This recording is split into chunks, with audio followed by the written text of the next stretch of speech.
Hey guys, it's Easy Go Lucky here, and the date is October 18, 2022.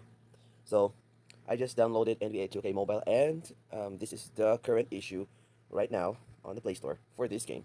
So, let's play it. Tap on play. It loads there, and nope, it goes back to the app. So, let's try that again.